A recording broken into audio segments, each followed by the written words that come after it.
9 times the speed of sound. Roger.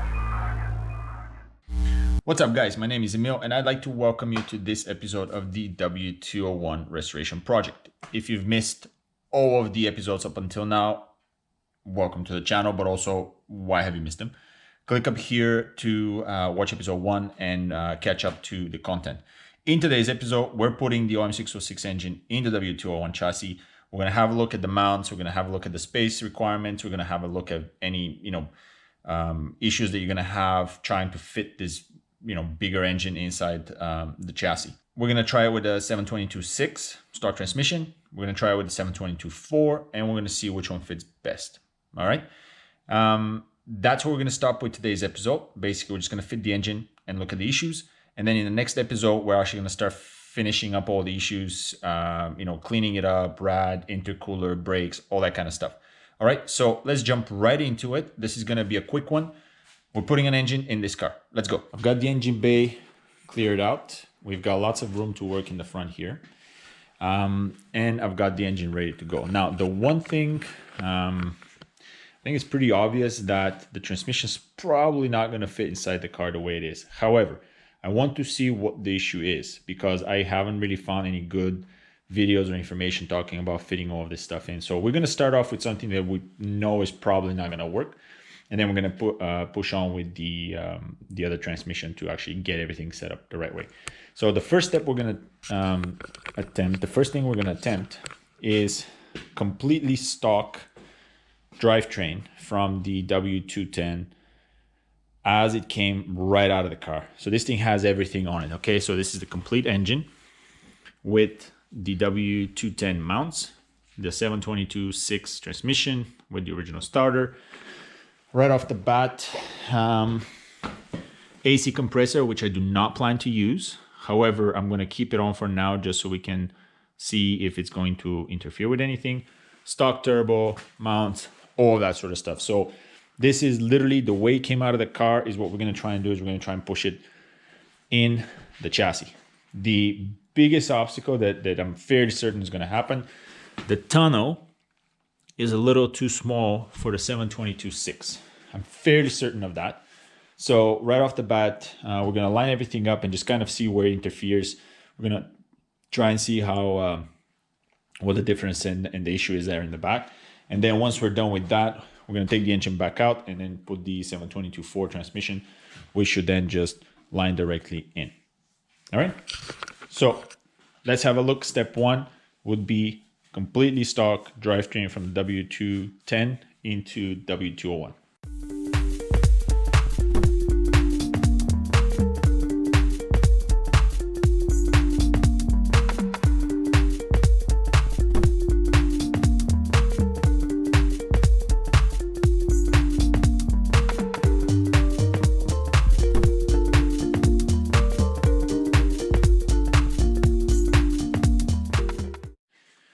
All right, so we've got the 606 in with the 722.6 transmission. Now, as I suspected, like we were talking earlier, the engine actually fits fairly well. It's clearly tighter than the 602. You've got an extra cylinder.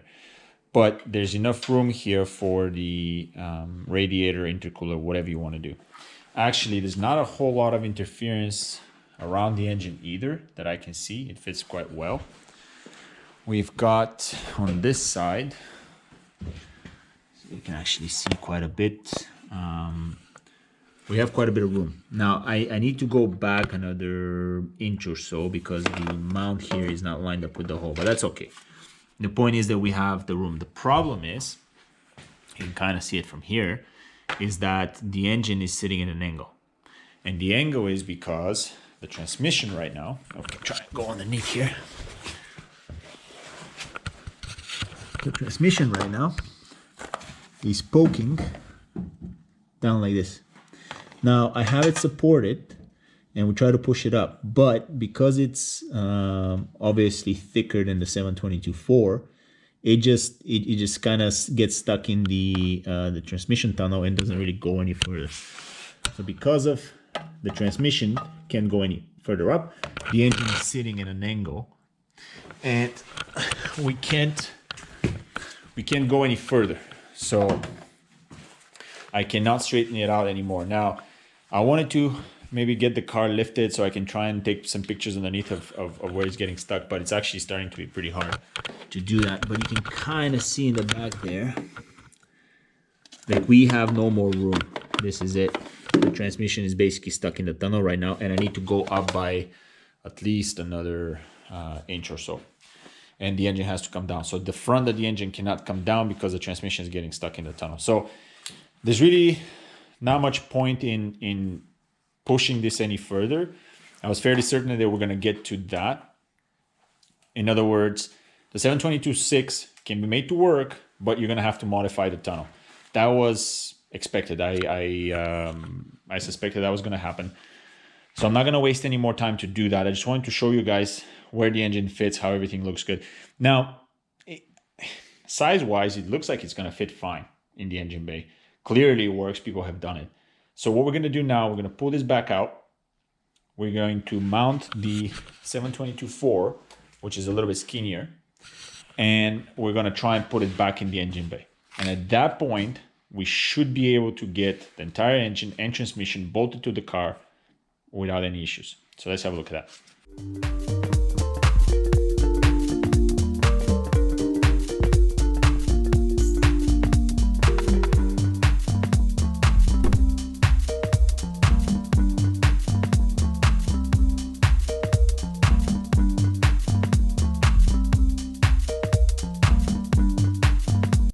Okay, so you guys saw we got the 722.6 off of the 606.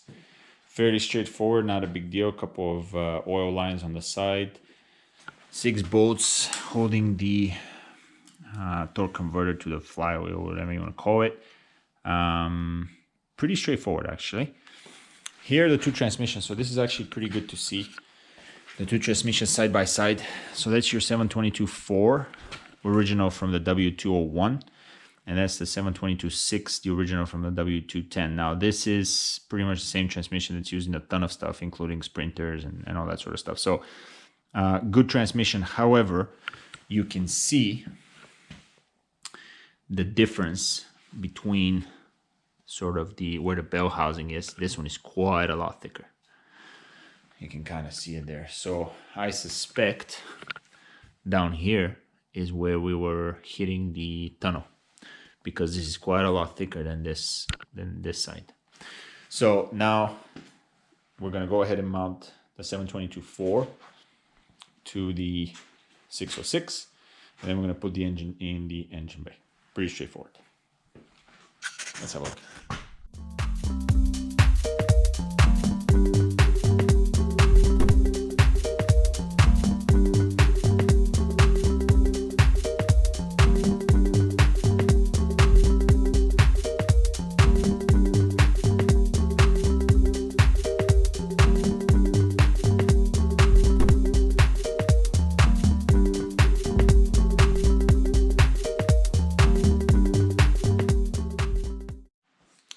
All right, guys, so I've got the 606 is in. We've got the 722.4 mounted.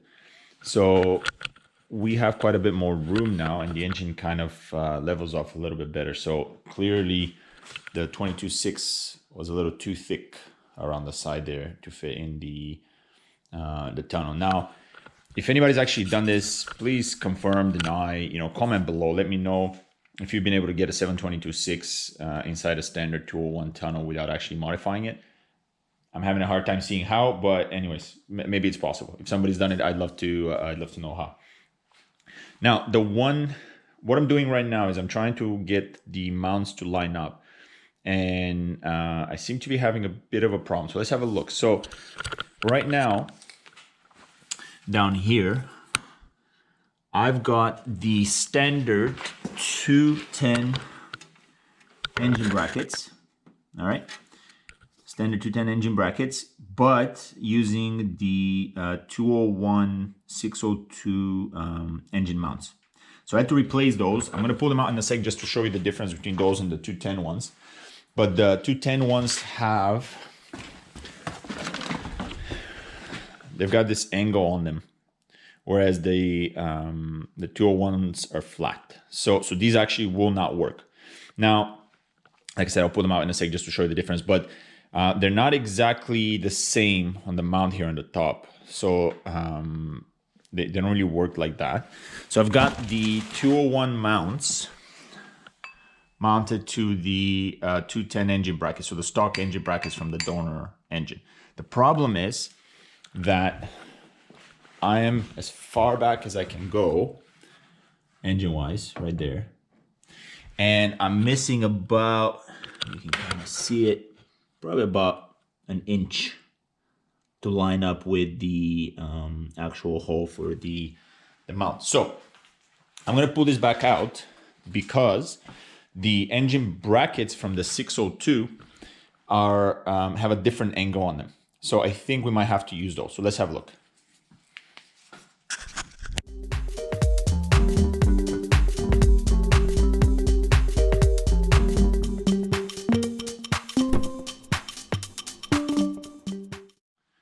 All right, let's talk about engine mounts here real quick. These are the stock 210 OM606 engine brackets and engine mounts. These are the ones I pulled off of the 602. Judging from the number, I believe these were actually off the gas motor. I don't really remember. This is a while back now. But this is the gas motor mounts that I took from the original 201 engine that was in the car that I then used to mount the 602. These two are new mounts that I just ordered last week because the stock ones for the 602 were kind of busted. So I want to get new mounts. You saw the 606 sits a little further too far back with the stock 210 mounts. So you can actually see why very quickly. If I take them side by side here, I believe, let's see how which one goes. So these two go together. There we go. So these are the passenger side mounts. Here we are. Now they are the same as far as mounting to the block goes. However, if you see them from the top, you can actually see very quickly there's a significant difference between where the mount is going to sit. And if I overlay them like this, you can see that the 602 mount is actually a little further back than the 606. Not only is it further back, but also the angle of the mount itself is different between the two. All right, so we're gonna put these on the block now and see if we can get that going. The other difference in the exact same situation is for the driver's side actually. So this is the front of the engine is this way. So you can, judging from these two, you can see that the 606 actually puts the mount quite a bit further than the 602 one. You see that it's kind of got to turn this way. The other thing that I thought it would be pretty straightforward to just have the engine mounts on the 606 brackets. However, the mounts themselves are different between the 606 and the 602. So you can see here it's got a bit of a dip, and this is where this part of the 606 bracket actually fits in, which allows you to still lock it in with the pin there. The other, if you try to put the 602 mount, it doesn't actually have that dip in it, so it does not center properly with the pin. You can use it, it won't allow you to position it the way it's supposed to be. So if you use the 602 one, it's designed to have the mount actually fit. It doesn't have that that extra piece there on the bottom, so the mount actually fits in it, and you can center it with this. The other thing you're going to notice on the bottom, the 606 and the 602 are different from. Let's see what's a good angle here, but you see how the 606, this one, has an angle to it. So I imagine the subframe on the W210 is actually obviously a little bit different than the 201. So basically I'm going to get the 602 brackets with the 602 mounts, and we're going to see if that's going to allow us to put the engine where it's supposed to go in the car. All right, let's try that.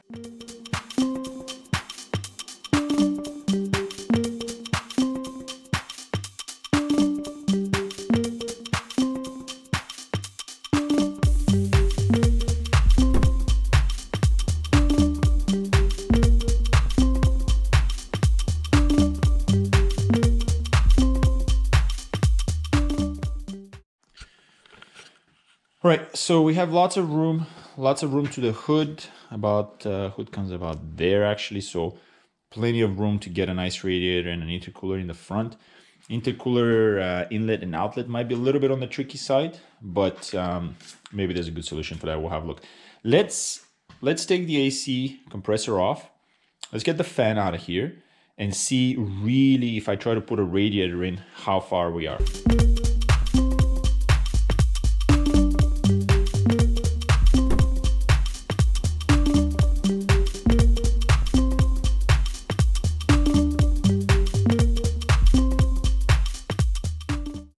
Okay, as far as radiator goes, so I've pulled the AC compressor out just because it was sticking a little too far out, and I got the fan removed from the water pump. So I just wanted to have a look. So this is the radiator that I pulled off of a W202 compressor. So it actually fits a lot nicer, to be honest, than the radiator, the brand new radiator I got for the 201. That was a little too tight. So I'm gonna pull that out in a second just to have a look. The problem is, height-wise, it's perfect. Right? It's really nice. The mounting is a little bit different. You can kind of see it doesn't really fit 100%. But height-wise, it's excellent because I can just put the stock 201 bracket right on top of it and everything is good. The problem is right there. So if you can see, it'll be very hard to get a pipe to come out of here to come in here without hitting that wheel. Now I'm curious because I don't remember having this problem with the 602. The pump is the same. I think it's the same location. I think the problem is that this is all brought out, obviously. So not exactly sure what I'm going to do here. I'm going to have to have a look at what other folks have done. The one thing I was thinking about is to try and, if I bring this out a little bit further out, the problem is I don't have the vertical clearance, because if I go past this point, I'm going to start hitting the hood, and that's not, I don't want to do that. So I'm not sure how we're going to do that. The other option is to try and find some sort of a different radiator that actually has the outlet more of like right there. Not impossible. It's just, I already have all these radiators, but the other one I had a look at was the stock W124 rad from the 602. The problem with that one in particular is it's taller, so it actually comes up to about here. The outlet would work, but I can't close the hood. So to install this one, I have to bring it further down, which kind of puts us in the exact same problem because the outlet's in the exact same location. It's right there on the side, so it will hit the power steering pump. As far as intercoolers go, I had this guy from the W202 with the stock radiator. So the problem is that I now can't really use that radiator unless I sort this out. But I might still end up using this intercooler. I do have lots of room actually. So right in front here, there's lots of room for like a nice big intercooler. So I can do that. And having a look at the pipe that goes in the intake, I can just angle it. I can turn it, because all it is just attached to the intake on a circle, right? So I can just turn it and have it angled this way, so I can easily have an elbow to feed into it. That shouldn't be a problem. Here, not a big deal. The turbo comes straight down, and I'm going to go right into the intercooler. I'm probably going to have to either get rid of the stock bracket or at least modify a little bit so I can kind of go around it with the intercooler piping. Other than that, pretty straightforward. I do have the room here to have electrical fans on the back, or depending on how this works out, I can try and squeeze the radiator as close as possible and then have the radiator fans on the front, which probably makes more sense to have them as pushers rather than pullers. That's it, guys. As far as fitment goes, engine's in. That's it for this episode, guys. Thanks a lot for watching. If you like what you saw, thumbs up. If you want to see more, click subscribe. If you have any comments or questions, please, by all means, list them below. If there's better ways to do this, let me know. If you have experience mounting a different rad in the front, let me know. I'm going to have to deal with the control of the transmission. If you've done this before, let me know. I think there's a vacuum control module that I don't have, that comes with the 606 engine that has the 722.4 in the W124. I've never, I don't have that, so I'm probably gonna have to pull one of those, or at least buy one on eBay. But if you've done this before, just let me know, comment below. And if you have any other general comments about this, by all means, I'd love to hear them. That's it. The engine's in. This was a lot easier than I thought. As far as summary goes, just stock 602 mounts, 722.4 transmission, and it bolts right into the car. And frankly, you have a lot of room, as you can see on the front, a lot of room all around. You're not really hitting anything in the back here. So that's it. All right. I'll see you guys next time.